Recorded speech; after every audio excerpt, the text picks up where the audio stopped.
Hi, இன்னைக்கு டேஸ்டான தக்காளி சாதம் என் ஸ்டைலில் எப்படி செய்யுதுன்னு பார்க்கலாமா?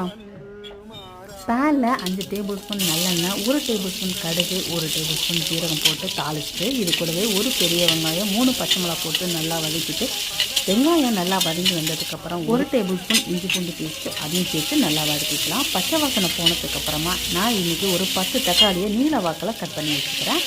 அதையும் சேர்த்து நல்லா வதக்கிக்கலாம்.